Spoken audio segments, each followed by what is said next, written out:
English grammar class. तो देखो, मैं डिटर्मिनर करा रहा हूं और जिसमें मैंने तुम्हें न्यूमरल डिटर्मिनर के बारे में काफी सारी नॉलेज दे दी है। मैं उम्मीद करता हूं यहां तक का डिटर्मिनर तुमने पढ़ लिया होगा, कम से कम एक एक दो दो बार तो जरूर पढ़ा होगा, क्योंकि अगर पहले का समझ में आएगा तभी आगे का समझ में आएगा। मतलब अगर पहले का पढ़कर आए हो तो तुम्हें ये टॉपिक भी अच्छे से समझ में आ जाएंगे, ऐसा मैं उम्मीद करता हूं, है कि नहीं। तो स्टार्ट करते हैं बातें ना बनाते हुए। हाँ, मैंने तुम्हें बताया था फ्यू। मैंने फ्यू का एक एग्जांपल भी लिखवाया था। फ्यू का मतलब होता है थोड़ा बहुत, या फिर कुछ कह सकते हैं, कुछ। हाँ, अगला लिखो। अगला है इसी का ही, अ फ्यू। तुम्हें याद होगा पहले एक डिटर्मिनर और आया था इंडेफिनिट के अंदर, सम। मैंने बताया था सम के बारे में मैं पढ़ा नहीं रहा।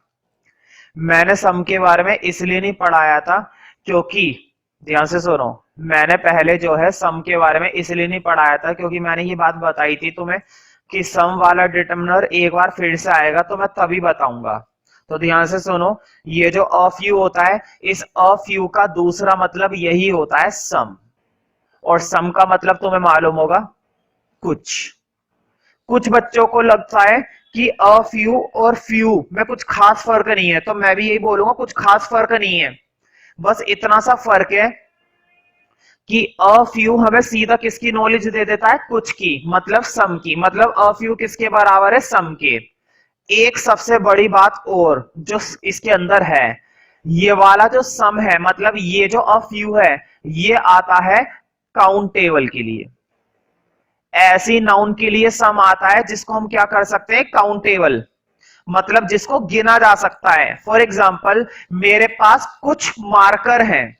मेरे पास क्या है, कुछ क्या है, मार्कर है। गिन सकते हैं ना भाई, कितने होंगे, 2, 10, 1000, लाख, गिने तो जा सकते हैं। ऐसा तो नहीं है ना कि जिंदगी भर में गिन ही नहीं पाऊंगा, गिना जा सकता है। तो ध्यान से सुनो, अगर तुम्हारा जो सम है वो काउंटेबल नाउन के लिए आ रहा है, कैसी नाउन के लिए आ रहा है, काउंटेबल नाउन, मतलब ऐसी नाउन जिसको तुम काउंट कर सकते हो, तब तो वो सम किसकी साउंड दे देता है, अ फ्यू की। लेकिन अभी सम के बारे में तुम्हें आधी नॉलेज है, क्योंकि मैंने अभी पूरी दी ही नहीं है। अभी जो सम आएगा ना, एक बार और आएगा। अभी एक लास्ट डिटर्मिनर तुम्हारा बचा हुआ है, क्वांटिटेटिव डिटर्मिनर। तुम्हें मालूम होगा मैंने 4-5 लिखवाए थे। लास्ट जो डिटर्मिनर बचा हुआ है वो है तुम्हारा क्वांटिटेटिव डिटर्मिनर। वहां पर फिर से सम आएगा, लेकिन वहां पर जो सम आएगा वो अनकाउंटेबल नाउन के लिए आएगा। तो उसकी बात मैं तभी करूंगा जब वो टॉपिक आएगा। फिलहाल तो तुम्हारा काम है सिर्फ इस सम पर फोकस करना, है ना। ज्यादा कंफ्यूज होने की जरूरत नहीं है, केवल इस वाले सम पर गौर करते हैं। तो ये वाला सम कब आता है, ये सम तब आता है जब नाउन कैसी होती है, काउंटेबल, मतलब तुम काउंट कर सकते हो उंगलियों पर, जिनको गिना जा सकता है। जिनको क्या किया जा सकता है, गिना जा सकता है कि नहीं। अब जरा एग्जांपल देखते हैं। तो मैंने पहले बताया था फ्यू और अ फ्यू कुछ खास फर्क नहीं होता है, तो इसका एग्जांपल भी उसी से मिलता जुलता है।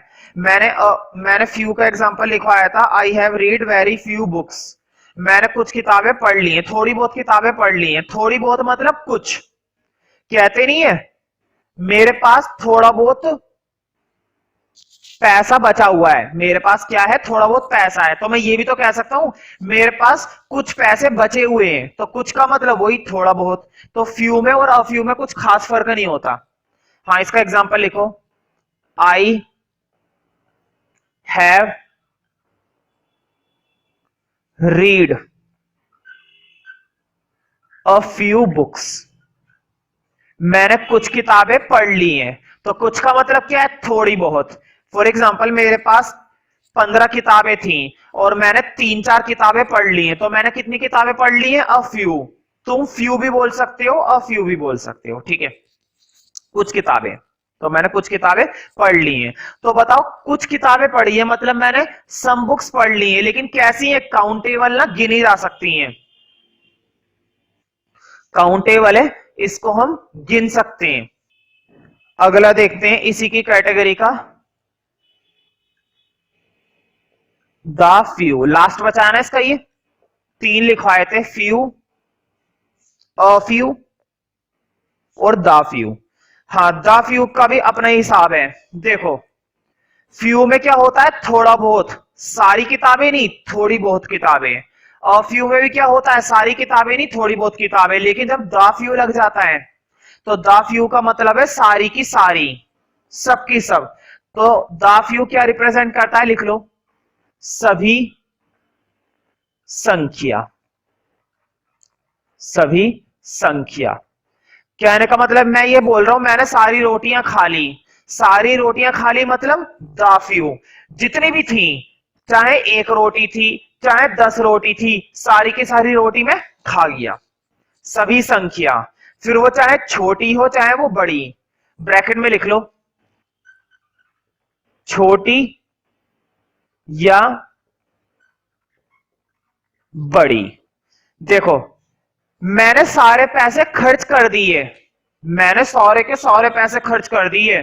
सामने वाला बंदा सोच रहा है यार इसने बहुत पैसे खर्च कर दिए। जब उससे पूछा गया कितने खर्च करे, तो उसने कहा मेरे पास 3 रुपए थे, मैंने सारे खर्च कर दिए। बहुत बड़ी बात कर दी भाई उसने। 3 रुपए में तो ऐसा शोर मचा रहा है जैसे 30 करोड़ खर्च कर दिए हूं। ठीक है, खैर कुल मिलाकर अगर वो यूं कह रहा है मैंने सारे के सारे पैसे खर्च कर दिए, तो क्या लगाएंगे, द फ्यू। मैंने बताया ना, चाहे संख्या छोटी हो 3 रुपए, चाहे संख्या बड़ी हो 3 करोड़ रुपए, सबके लिए क्या आता है हमेशा, द फ्यू। तो देखो, I have read, I have read the few books I have. ये कह रहा है, देखो इसकी हिंदी क्या बनेगी, मैंने सारी की सारी किताबें पढ़ ली हैं जितनी भी मेरे पास थी। मैंने सारी की सारी क्यों बोल रहा हूं, क्योंकि क्या लगा हुआ है, द फ्यू। द फ्यू का मतलब होता है सारी की सारी। अब चाहे उसके पास एक किताब हो, चाहे उसके पास 10 किताब हो, चाहे उसके पास 100 किताबें हो, उसने सारी की सारी किताबें पढ़ ली। पता है ना, संख्या चाहे छोटी हो चाहे बड़ी, चाहे एक किताब हो चाहे 100 किताब हो, उसने सब पढ़ ली जैसे तैसे करके। तो द फ्यू का मतलब होता है सारी संख्या, सभी संख्या। ठीक है, एक एग्जांपल और लिखो, I have eaten. I have eaten, eaten मतलब खाली, मतलब सब खाइए ये। I have eaten the few, I have eaten the few chocolates. Chocolates, chocolates, chocolate होता है ना, कुछ बच्चे बहुत खाना पसंद करते हैं वही। In the shop, in the shop, दुकान में जितनी भी चॉकलेट थी वो सारी की सारी चॉकलेट खा गया या खा गई, जो भी है। ठीक है, तो मुझे बताओ फिर से क्या लगा हुआ है, द फ्यू। द फ्यू का मतलब है दुकान में जितनी भी थी सबकी सब खा गया। बाद में पता चला दुकान में सिर्फ 2 ही चॉकलेट थी, तो वो दोनों की दोनों चॉकलेट खा गया। मैंने पहले बताया, चाहे संख्या छोटी हो चाहे बड़ी, लेकिन सारी की सारी संख्या, इसके अंदर सबकी सब संख्या इंक्लूड हो जाती है, एक भी चीज नहीं छूटती। समझ रहे हो ना, तो बहुत ही सिंपल है। अब दो बचे हुए, ओल और सेवरल। कौन कौन से बचे हुए, ओल। लिखो, ओल के बारे में तो लगभग ओल ने सुना है। ओल का मतलब क्या होता है, सब। ओल हम किस लिए इस्तेमाल करते हैं, सबके लिए। ओल मतलब सब, क्योंकि असली मजा सबके साथ आता है। हाँ, इसका तो अपना एक रूल है छोटा सा, बहुत ही सिंपल रूल है। देखो, रूल लिख लो, इसका रूल है all plus the plus plural noun. ये हमेशा अपने साथ कैसे नाउन लेकर आता है, प्लूरल नाउन। प्लूरल मतलब एक से ज्यादा, बहुवचन। एक वचन नहीं, बहुवचन।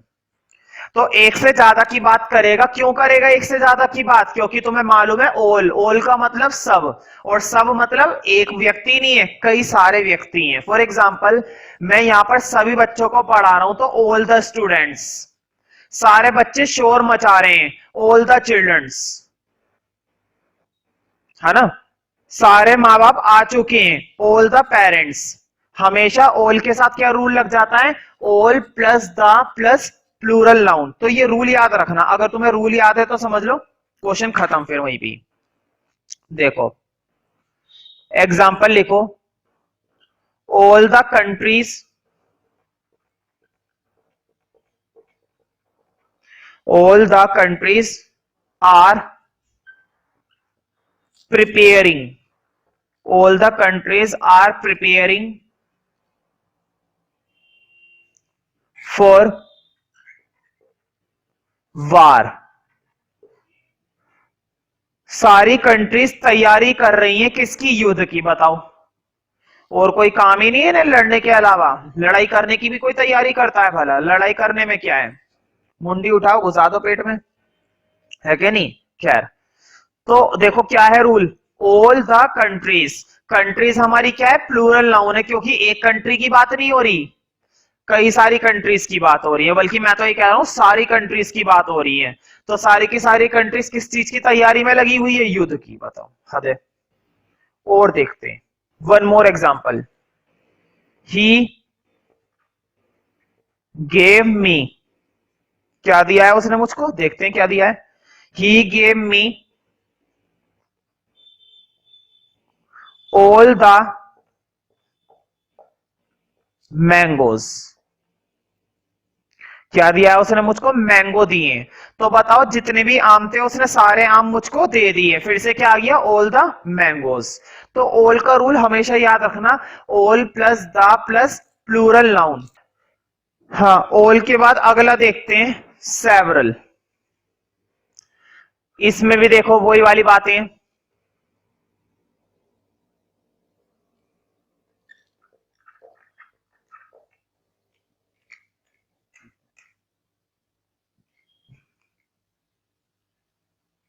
सेवरल, ये तो तुमने बहुत पहले से सुन रखा होगा, सेवरल किसे कहते हैं? सेवरल का मतलब होता है कई, कई सारे। कुल मिलाकर क्या होता है? कई सारे। तो लिख लो सेवरल का मतलब हिंदी में कई। इसका कोई रूल नहीं, सीधा यूज करते हैं, तो सिंपल सा डिटर्मिनर है। कई सारी चीजों के लिए हम सेवरल इस्तेमाल कर लेते हैं, मैनी भी कई सारी चीजों के लिए इस्तेमाल कर लेते हैं। लेकिन कुछ सिचुएशन ऐसी होती है जहां पर सेवरल ही सही लगता है लगाना, और जहां पर मैनी ही ठीक लगता है लगाना। ठीक है, अब तुम सोच रहे हो कि हमें कैसे पता चलेगा कि कब हम सेवरल लगाएं और कब हम मैनी लगाएं? तो ये डिपेंड करता है तुम्हारी प्रैक्टिस पर। जितना ज्यादा तुम टेंसेस की, जितना ज्यादा तुम एग्जाम्पल की, जितना ज्यादा तुम रीडिंग की प्रैक्टिस करोगे, उतना ज्यादा तुम्हें नॉलेज मिलेगी। क्योंकि मैं तुम्हें सिर्फ रूल सिखा सकता हूं, लगाना तुम्हें खुद सीखना पड़ेगा। देखो, द मैटर, एग्जाम्पल है ये, द मैटर, ये एच नहीं है, ये दो टी है। The matter will take several month. इस मुद्दे में कई महीने लगेंगे, इस मुद्दे में कई महीने लगेंगे। ठीक है, तो देखो सेवरल, सेवरल मंथ। इसके अंदर तुम ये भी लिख सकते थे, this matter will take many month, कोई दिक्कत नहीं है। अगर तुम इस सेवरल की जगह मैनी लगाओ तो भी कोई दिक्कत नहीं है। कुछ सिचुएशन ऐसी है जहां पर सेवरल भी लगाया जा सकता है और मैनी भी लगाया जा सकता है, और दोनों सही होते हैं। लेकिन कुछ सिचुएशन ऐसी होती है जहां पर सिर्फ सेवरल और जहां पर सिर्फ मैनी ही लगाया जाएगा, वहां पर तुम्हारा वो गलत हो जाएगा फिर, अगर तुमने कुछ और लगा दिया। एक और एग्जाम्पल देखते हैं, he studied, he studied several months, he studied several months in abroad। ऊपर वाले टेंस में भी एस लगा लेना, मंथ्स, कई सारे महीने है ना, तो एस लगा लेना। Several months in abroad,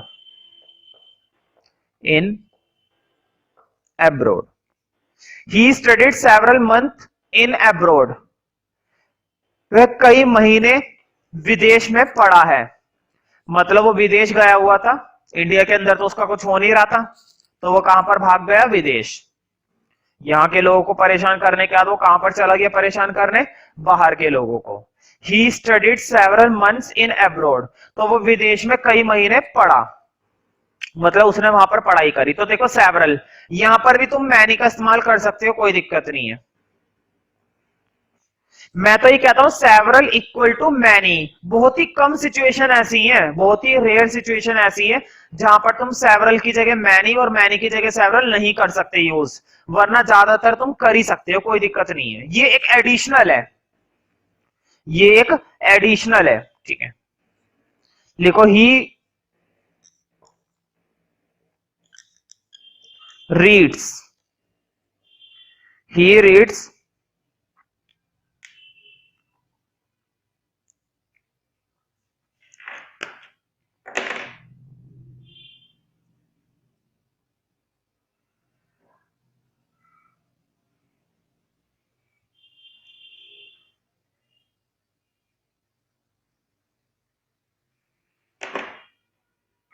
he reads several he reads several books daily, वह रोजाना कई किताबें पढ़ता है। तुम्हारी तरह थोड़ी ना सारा दिन मटर गश्ती करता रहेगा, बाहर घूमता रहेगा, टीवी देखता रहेगा, जोक मारता रहेगा, है ना। वो पढ़ता है, बिल्कुल तुम्हारी तरह नहीं, मेरी तरह, ठीक है। तो वो कई सारी किताबें पढ़ता है, तो यहां पर भी तुम क्या लगा सकते हो, वही लगा सकते हो, मैनी, और क्या, है ना। He reads several books daily.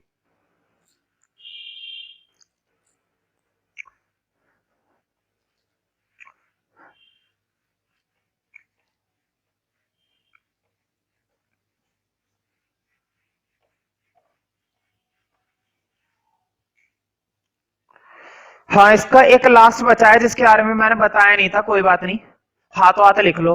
लिखो बोथ। इसका भी अपना एक रूल होता है, वैसे तो नाम से ही पता चल गया होगा। बोथ कितने के लिए आता है, दो चीजों के लिए, दो नाउन के लिए भी और दो प्रोनाउन के लिए भी, ठीक है। हाँ, बोथ का रूल लिखो। बोथ की कंडीशन है कि बोथ के साथ हमेशा द आएगा बाद में, बोथ प्लस द। एक एग्जांपल देखते हैं, वो ये बिल्कुल उसकी तरह है, ओल की तरह। जैसे ओल में होता है ना ओल प्लस द प्लूरल नाउन, वैसे इसमें होता है both plus the plural noun, है ना। प्लूरल नाउन लिखो मत, सीधा यूज करेंगे। हाँ, रूल जरूर लिख लो। देखो, बोथ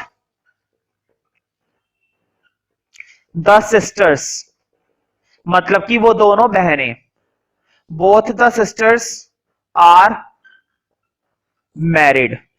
कई बार क्या होता है, हम जल्दबाजी में क्या बोलते हैं, बोथ सिस्टर्स, दाने लगाते, क्या बोल देते हैं, बोथ सिस्टर्स, गलत है।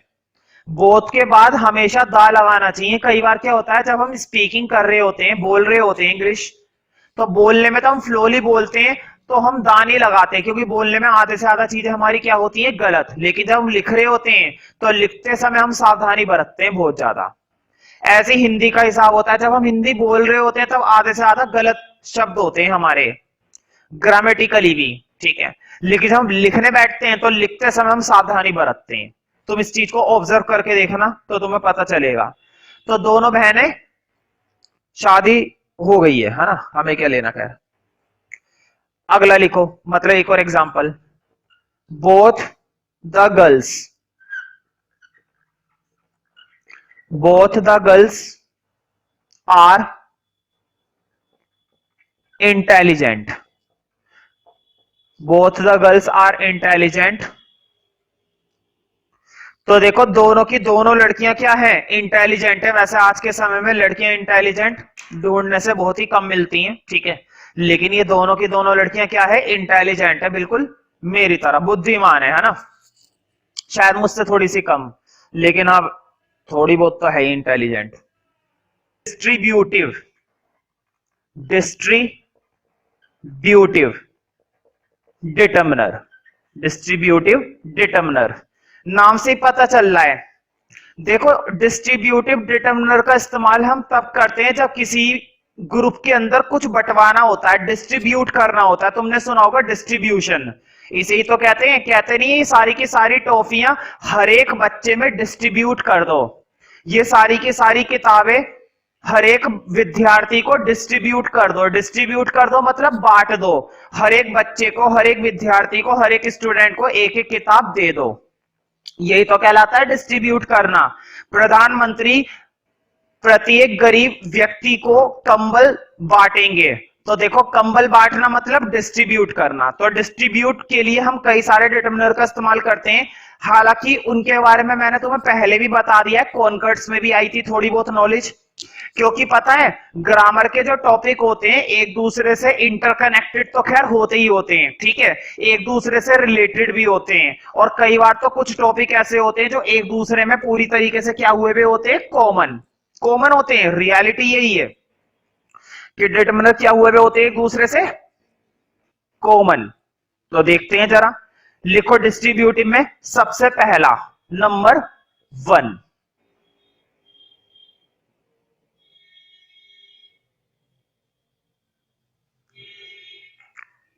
नंबर 1 है अपना ईच, ईच ब्रैकेट एरो बनाकर लिखो सिंगुलर। ईच का इस्तेमाल हम कब करते हैं, सिंगुलर की फॉर्म में। एक एग्जांपल देता हूं, सारा खेल ही किस चीज का है, एग्जाम्पल का।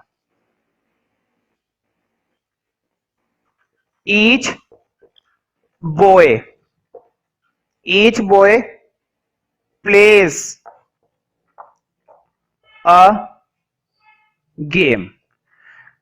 तो देखो नाम से पता चल रहा है, each boy plays a game, हर हर लड़का मतलब प्रत्येक लड़का क्या खेल रहा है, गेम खेल रहा है। तो हमेशा ध्यान रखना ईच जब भी आएगा तो ईच के बाद जो नाउन होगी वो नाउन क्या होगी, सिंगुलर होगी। गलती से भी ईच के साथ बॉयज मत लगा देना, दिखने में ऐसा लग रहा है हर एक लड़का मतलब ईच बॉयज, नहीं, ईच के साथ हमेशा क्या लगती है, सिंगुलर नाउन लगती है। ये बात मैंने पहले भी बताई थी, शायद कॉन्कर्ड वगैरह के टॉपिक में आई होगी, खैर कोई बात नहीं। तो ईच के आगे वाला जो शब्द होता है, ईच के आगे वाला जो नाउन होता है वो हमेशा क्या होता है, सिंगुलर। एक एग्जांपल और देखते हैं, ईच स्पैरो, स्पैरो समझते हो ना, चिड़िया। हालांकि आजकल चिड़िया दिखाई नहीं देती है, भाई क्या करे, कबूतर ही कबूतर है। ईच स्पैरो फ्लाइज साइलेंटली,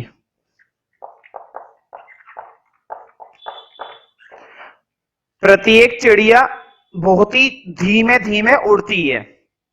तो देखो यहां पर भी हर एक चिड़िया की बात हो रही है। डिस्ट्रीब्यूटिव का मतलब होता है कि जब हम एक के लिए बोल रहे हैं लेकिन अप्लाई सब पर हो रहा है, समझ रहे हो ना डिस्ट्रीब्यूटिव का मतलब। अगर मैं कह रहा हूं हर एक को टॉफी बांट दो, तो हर एक को बांटने का मतलब है मैं बात कर रहा हूं एक की, लेकिन हर एक में बटेगी। प्रत्येक चिड़िया का मतलब है हर एक चिड़िया की बात हो रही है, हर चिड़िया बहुत ही धीमे धीमे उड़ती है, बहुत ही शांति के साथ उड़ती है, साइलेंटली उड़ती है, ठीक है।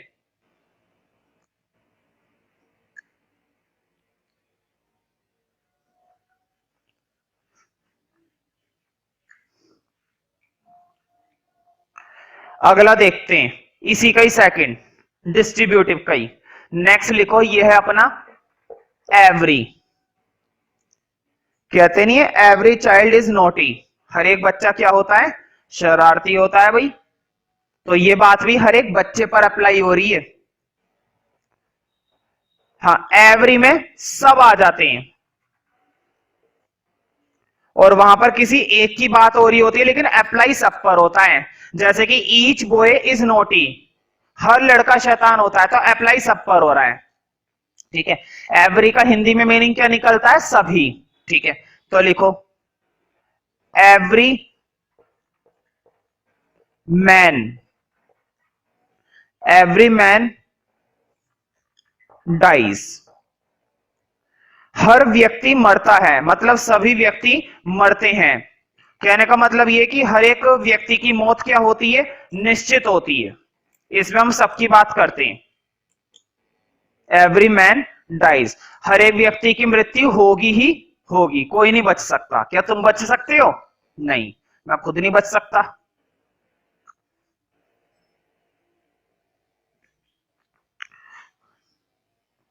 ये तुमने सुना होगा, आयदर। दो होते हैं ये, एक होता है अपना आयदर और एक होता है नायदर। आयदर का मतलब होता है जब दो चीजों की बात हो रही है और दो में से किसी एक को हम निर्देश दे रहे हैं। ध्यान से सुनना, आयदर का मतलब होता है दोनों में से कोई भी, दोनों में से कोई भी चलेगा, ठीक है। और नायदर का मतलब होता है दोनों में से कोई भी नहीं चलेगा, ना तो ये चलेगा ना वो चलेगा, ठीक है। नायदर का मतलब ना तो ये ना ही वो, और आयदर का मतलब या तो ये या फिर वो, लेकिन दोनों में से कोई एक ही चलेगा, दोनों नहीं चल सकते, ठीक है। तो देखो आयदर के लिए, आयदर के लिए लिख लो पहले हिंदी में, दोनों में से, दोनों में से कोई भी,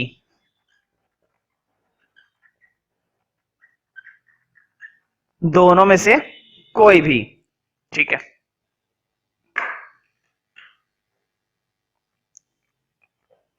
मान लो दो लड़के थे और मैंने बोला कि मेरे साथ कौन चलेगा, मेरे साथ कौन चलेगा घूमने के लिए। तो दोनों हैंड रेस करने लगे, लेकिन मैंने क्या बोला, दोनों में से कोई भी, मतलब मैं किसी एक को ही ले जा सकता हूं, समझ रहे हो ना। तो उसी के बेस पर मैं एग्जांपल देने वाला हूं। Either boy, either boy will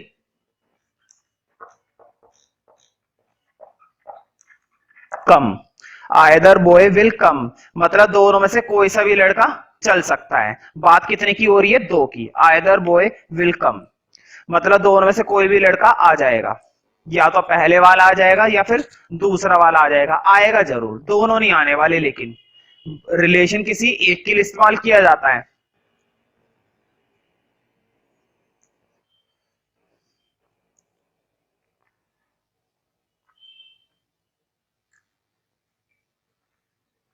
एक और देखो,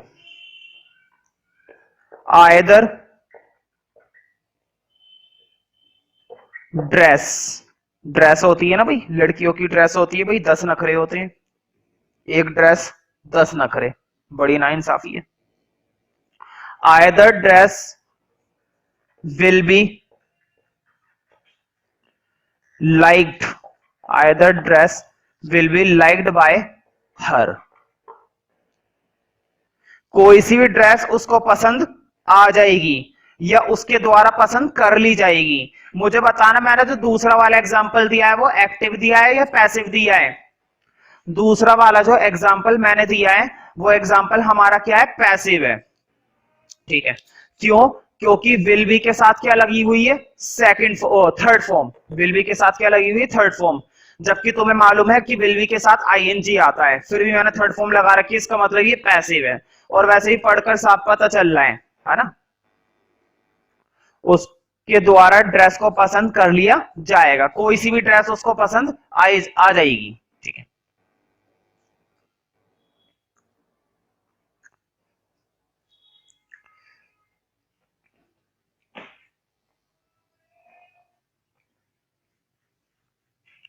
अगला लिखो, देखो मैंने इसी में चेंज कर दिया, नाइदर, आयदर से क्या बना दिया, नाइदर, ठीक है। बस थोड़ी सी स्पेलिंग ठीक कर लेते हैं, ई के बाद आई आएगा, नाइदर। और दोनों में से कोई भी नहीं, दोनों में से कोई भी नहीं। लिखो एक example, neither statement is true, कोई सी भी बात सही नहीं है, कोई सी भी बात सच नहीं है, इसका मतलब ये है नाइदर स्टेटमेंट इज ट्रू। दो तीन स्टेटमेंट होगी और उसमें से हमने बोला कि दोनों में से कोई भी स्टेटमेंट सही नहीं है, नाइदर स्टेटमेंट इज ट्रू। एक और देखते हैं,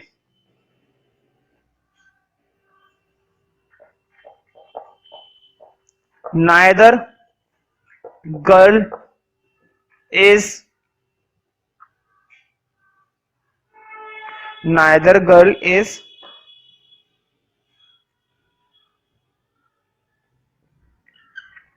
beautiful. Neither girl is beautiful मतलब दोनों में से कोई सी भी लड़की सुंदर नहीं है। ठीक है, तो हम जब बात करते हैं कि किसी में से भी कुछ भी नहीं है तो नाइदर, और किसी में से भी कुछ भी है मतलब एक आध की बात हो रही है सही में, ठीक है, तो बात यूज हो जाएगी आइदर। ठीक है, तो आइदर मतलब दोनों में से कोई भी चलेगा और नाइदर मतलब दोनों में से कोई भी नहीं चलने वाला। ये कहलाते हैं अपने डिस्ट्रीब्यूटिव। डिस्ट्रीब्यूटिव में यही है, छोटा मोटा टॉपिक है डिस्ट्रीब्यूटिव का, बस आइदर, नाइदर, ईच और एवरी, चार है बस ये।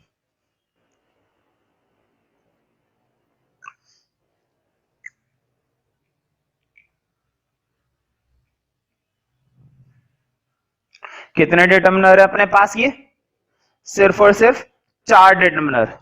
अगला देखते हैं क्वांटिटेटिव डिटर्मिनर। अगला डिटर्मिनर कौन सा है हमारा? क्वांटिटेटिव।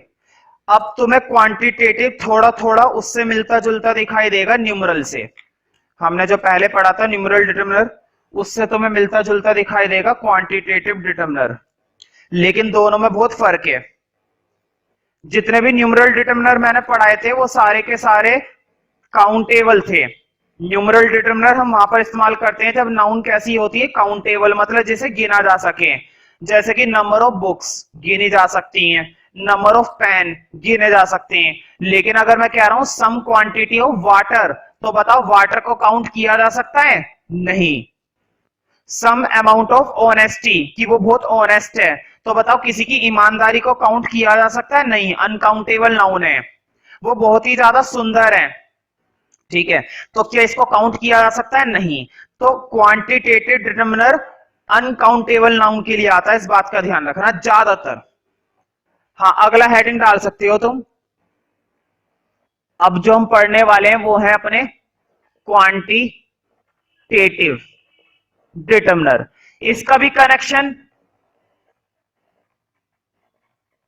काउंटिंग से ही होता है 1 2 3, और उसका भी कनेक्शन काउंटिंग से होता है न्यूमरल का। लेकिन दोनों में क्या फर्क है?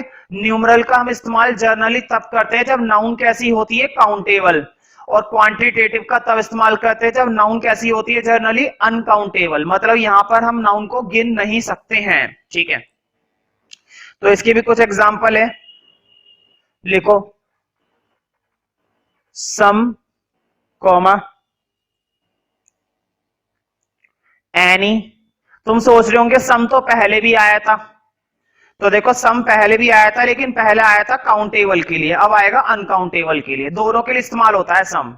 सम एनी तुम्हें कैसे पता चलेगा? तुम्हें पढ़कर पता चलेगा। जब टेंस को तुम पूरा पढ़ लोगे तो तुम्हें पता चल जाएगा कि नाउन कैसी है, काउंटेबल है या अनकाउंटेबल है। Some any no much, some any no much, more और लिटिल। मोर और लिटिल।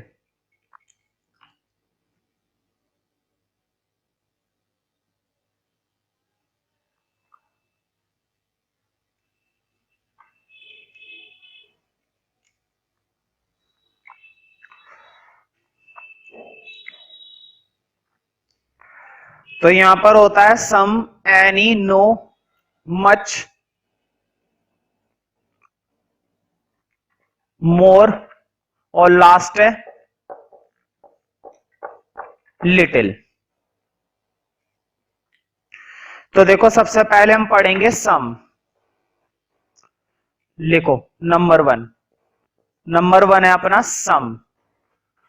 लिखो सम का रूल, सम प्लस सम प्लस अनकाउंटेबल नाउन किसके साथ आएगा अब ये? अनकाउंटेबल नाउन के साथ, अनकाउंटेबल नाउन। सम आएगा अब यहां पर अनकाउंटेबल नाउन के साथ। तो देखो, जिसे हम गिन नहीं सकते हैं, that will be known as uncountable noun. तो देखो example, there is some, underline कर लो that particular word, there is some water, there is some water in the glass. Glass में थोड़ा पानी है। तुम इसके लिए वर्ड यूज कर सकते हो थोड़ा पानी या फिर कुछ पानी, मतलब ग्लास के अंदर कुछ पानी बचा हुआ है, या फिर ग्लास के अंदर कुछ पानी रखा हुआ है, या फिर ग्लास के अंदर कुछ पानी है। तो बताओ, थोड़ा बहुत है लेकिन गिन तो नहीं सकते ना कि कितना है, तो सम। हाँ, मेजर जरूर कर सकते हैं कि कितना है, लेकिन गिन नहीं सकते। अनकाउंटेबल मतलब जिसको गिना ना जा सके।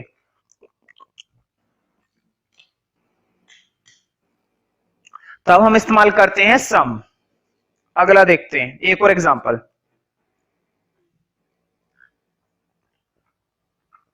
डिडंट, इसको डिड नॉट पढ़ते हैं। Did not I give, did not I give you some money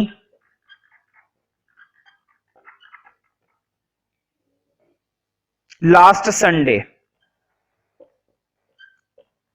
last Sunday.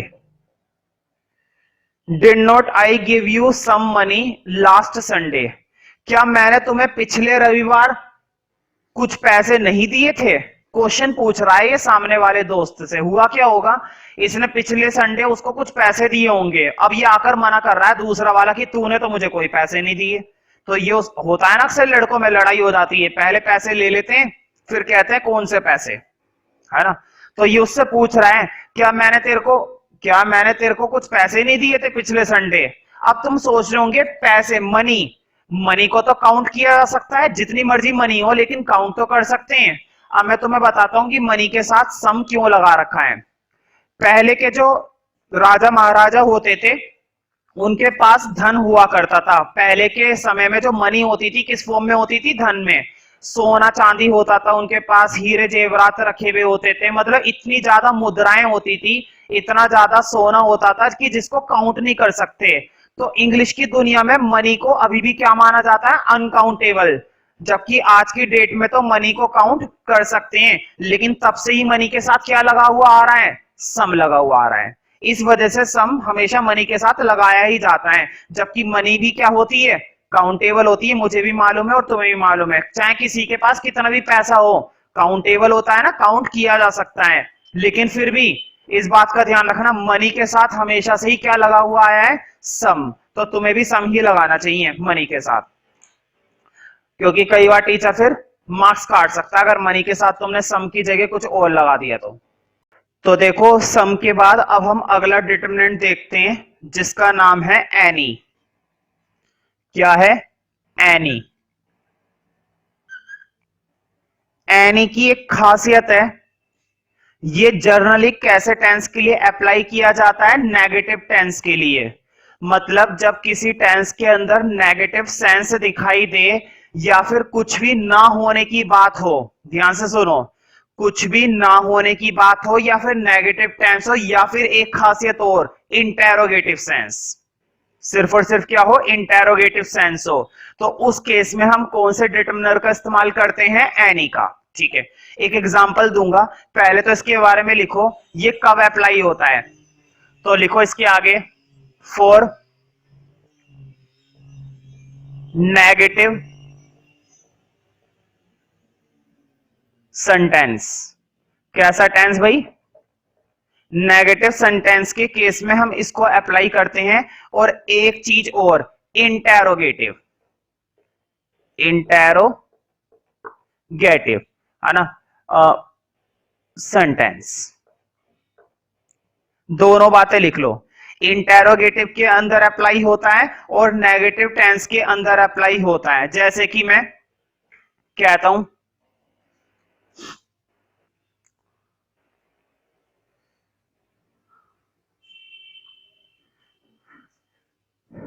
हाँ, तुम्हें कुछ भी समझ में नहीं आता है, एक एग्जाम्पल मैंने दिया, तुम्हें कुछ भी समझ में नहीं आता है, ठीक है। तो इसी को एग्जाम्पल में अप्लाई करते हुए देखेंगे। तो देखो, कुछ भी समझ में नहीं आता है, इसका मतलब कुछ आता ही नहीं है। अगर मैंने तुम्हें 10 क्वेश्चन पढ़ाए और 10 में से तुम्हें एक भी क्वेश्चन समझ में नहीं आया, मैंने तुम्हें कितने क्वेश्चन समझाने की कोशिश करी, 10 क्वेश्चन, और तुम्हें 10 में से एक भी क्वेश्चन समझ में नहीं आया, तो वहां पर हम क्या अप्लाई कर सकते हैं, एनी। ठीक है, वहां पर हम क्या अप्लाई कर सकते हैं, एनी। अब तुम कहोगे एनी की जगह कुछ और भी इस्तेमाल कर सकते हैं, बिल्कुल। मैं ये थोड़ी ना कह रहा हूं कि जितने भी नेगेटिव टेंस है, हर एक नेगेटिव टेंस के अंदर एनी आता है, ऐसा जरूरी नहीं है कि दुनिया में जितने भी नेगेटिव टेंस है सबके अंदर एनी आता है। मैं तो एक बात बता रहा हूं कि एनी आता है नेगेटिव टेंसेस में, इसका मतलब ये नहीं कि हर एक नेगेटिव टेंस में एनी ही लगेगा, ठीक है। और भी बतेरे टेंस है, जैसे कि नाइदर, नोर, ठीक है, नेवर, नो, नॉट, ये सब चीजें भी नेगेटिव टेंस में देखने को मिलती है, ठीक है। एक एग्जांपल देता हूं, लिखो, there was there was not dash, there was not dash water in the jug। तो देखो, इसकी हिंदी क्या बनेगी, there was not water in the jug. Jug में बिल्कुल भी पानी नहीं है, जग में बिल्कुल भी पानी नहीं है। अब हम ये बोलेंगे there was not water in the jug, jug में पानी नहीं है। मैं ये बोलूंगा जग में बिल्कुल भी पानी नहीं है, जग में थोड़ा सा भी पानी नहीं है, ठीक है। तो उस केस में क्या आएगा, एनी। समझ में आ रही है ना बात, there was not any water in the jug. सुनने में अजीब सा लग रहा है और गलत लग रहा है। कई बार क्या होता है, इंग्लिश की दुनिया में जो रूल हमें मालूम है, ध्यान से सुनो, अब मैं तुम्हें सबसे ज्यादा खास बात बता रहा हूं, इंग्लिश की दुनिया में या इंग्लिश ग्रामर में जितने भी हमें रूल मालूम होते हैं, या जितनी भी बातें हमने पहले से सुन रखी होती हैं, वो बातें तो हमें बिल्कुल सही लगती हैं। वो बातें क्या लगती हैं, बिल्कुल सही, क्योंकि वो हमने पहले से सुन रखी होती है, तो वो दिमाग के अंदर चिपकी भी होती है। लेकिन कुछ रूल या कुछ बातें अगर हम बाद में सुनते हैं जो कि नहीं होती हैं और जो हमने पहले से नहीं सुनी होती, तो वो हमें अक्सर ऐसा लगता है यार ये क्या चीज है, ये तो गलत लग रहा है, जबकि वो गलत नहीं होता है। दिखने में ऐसा लग रहा है, अजीब सा लग रहा है, there was not any water in the jug, ये ज्यादा सही लग रहा होगा, there was not water in the jug, any ही आएगा इसके लिए। एक एग्जाम्पल और देखते हैं, you have not, you have not sense, तुम्हारे पास बिल्कुल भी दिमाग नहीं है, तुम्हारे पास बिल्कुल भी दिमाग नहीं है, ठीक है। तुम एक चीज और समझो, देखो मैंने पहले वाला जो टेंस लिखवाया, there was not any water in the jug, any, any पर गौर करो, तुम्हारे जग में, मतलब जग में बिल्कुल भी पानी नहीं था, जग में बिल्कुल भी पानी नहीं था, अनकाउंटेबल है ना, अनकाउंटेबल के लिए हमने एनी लगाया, अनकाउंटेबल के लिए हमने एनी लगाया, जबकि एनी काउंटेबल के लिए भी आता है। You can solve any question, you can solve any question, तुम कोई सा भी क्वेश्चन सॉल्व कर सकते हो। तो बताओ क्वेश्चंस क्या है, क्वेश्चंस तो काउंटेबल है ना। You can go out of the room, sorry इसको तो रहना, तो ये तो कुछ अलग ही बन गया। You can eat many chocolates, you can eat many chocolates, या फिर you can eat any chocolate, तुम कोई सी भी चॉकलेट खा सकते हो, ठीक है। तो समझ रहे हो ना, यहां पर काउंटेबल के लिए भी आता है और अनकाउंटेबल के लिए भी आता है। जैसे कि देखो, you have not any sense, तुम्हारे अंदर बिल्कुल भी दिमाग नहीं है, ये बिल्कुल भी समझ नहीं है। अब मुझे बताओ सेंस, सेंस तो अनकाउंटेबल होती है। जब मैं कह रहा हूं समझ की बात है, समझदारी की बात है, तो समझदारी को काउंट थोड़ी ना कर सकते हैं, अनकाउंटेबल है। तो यहां पर ये दोनों टेंस कैसे दिखा रहे हैं, अनकाउंटेबल। एक एग्जांपल और, if there is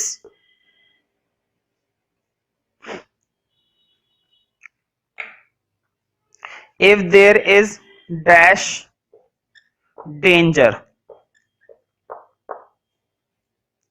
ring the police, ring the police. अगर कोई भी खतरा दिखाई दिया, है ना, या कोई भी खतरा हुआ, यदि वहां पर कोई भी खतरा हुआ तो हम क्या करेंगे, हम पुलिस को रिंग मारेंगे, मतलब पुलिस को कॉल कर देंगे। जैसे कि वो होता है ना, आंटी पुलिस बुला लेगी, यहां पर हम भी पुलिस बुला लेंगे। हम क्या डरते हैं, हम नहीं बुला सकते।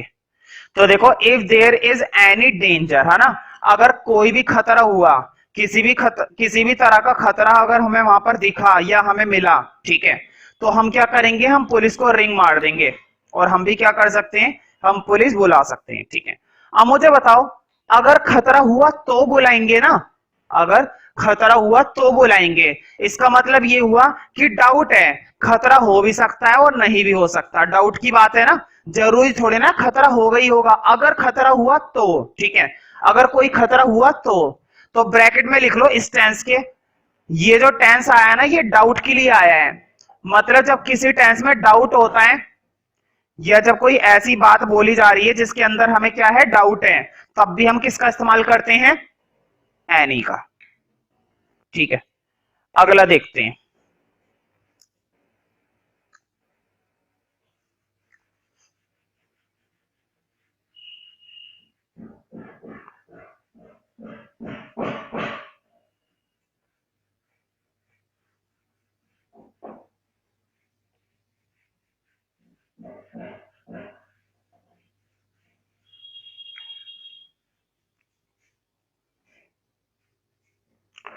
तो देखो, एनी के बाद नो, नो तो तुमने बचपन से ही सुना है, खुद ही साफ पता चल रहा है नेगेटिव टेंस के लिए आता है। हिंदी फिर भी लिखो इसकी, नहीं। जब हम किसी टेंस के अंदर नेगेटिव बोलेंगे, है ना, एनी भी नेगेटिव में ही आता है।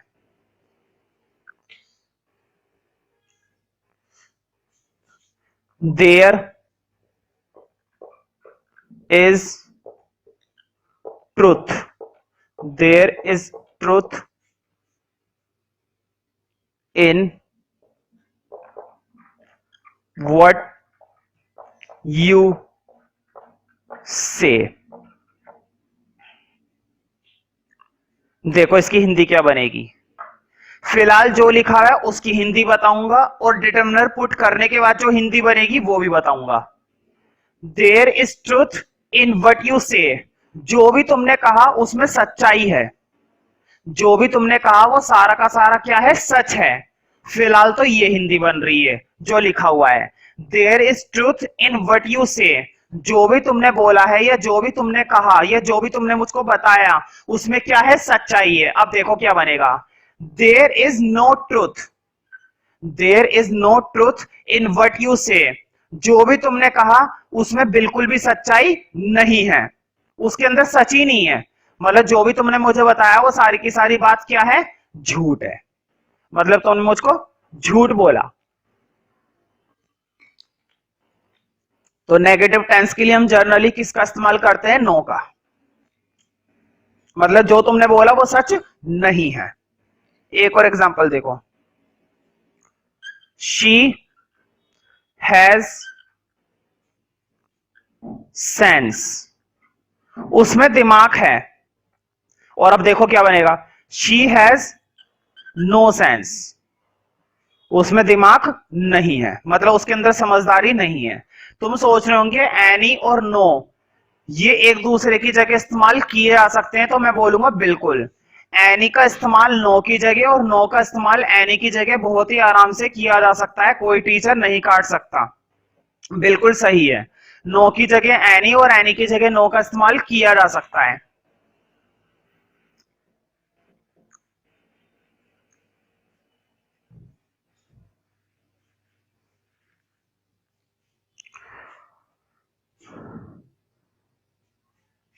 देखो अगला जो आ रहा है वो ग्रुप में, little comma a little comma और द लिटिल। जैसे फ्यू, फ्यू और द फ्यू था ना, उसी तरीके से लिटिल, लिटिल और the little.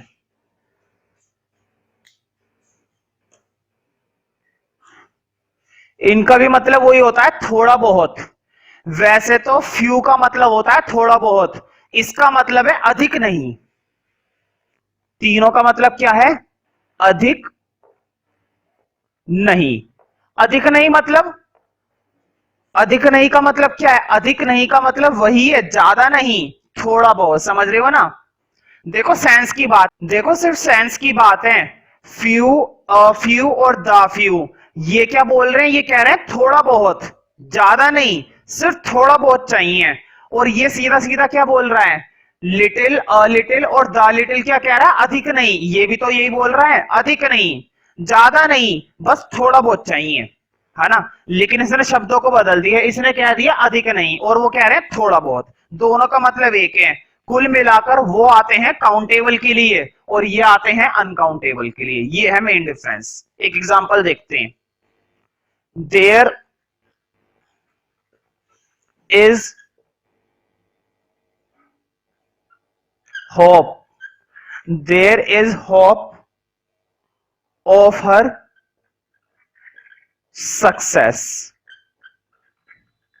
There is hope of her success. ठीक है, तो देखो there is hope for of her success, मतलब हमें आशा है कामयाबी की, मतलब मन में एक आशा है ज्यादा। इसका मतलब क्या है?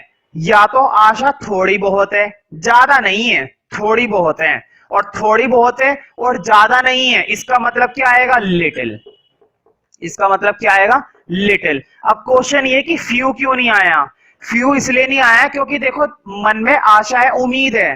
क्या उम्मीद को काउंट किया जा सकता है? नहीं। उम्मीद रखना, किसी के प्रति लगाव रखना, है ना, किसी से किसी चीज की आशा रखना, ये सारी बातें क्या होती हैं? अनकाउंटेबल। इसलिए हम इसमें क्या इस्तेमाल कर रहे हैं? लिटिल। इसमें क्या इस्तेमाल किया जा रहा है? लिटिल। एक एग्जांपल और देखते हैं। He has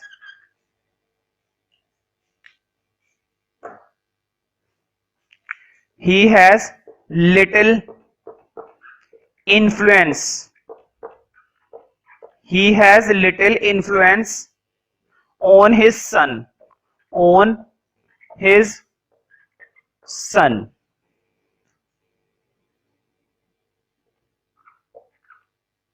little.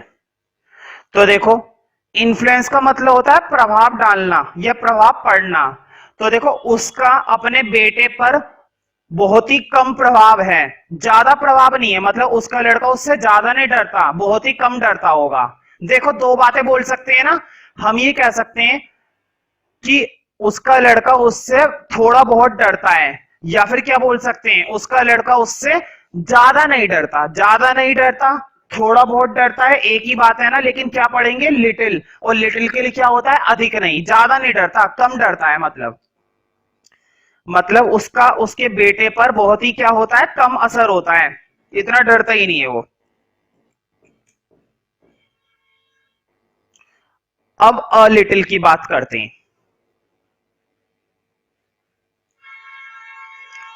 तो देखो अ लिटिल और भी छोटी क्वांटिटी आ जाएगी, लिटिल थोड़ी सी ज्यादा क्वांटिटी, अ लिटिल थोड़ी सी कम क्वांटिटी, और द लिटिल उससे भी कम क्वांटिटी। ठीक है, तो अ लिटिल में आ जाती है small quantity.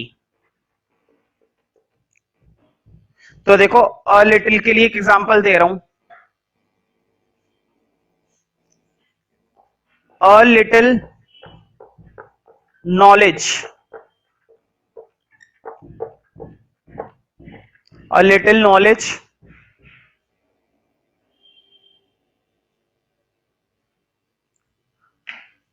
is dangerous, a little knowledge is a dangerous thing।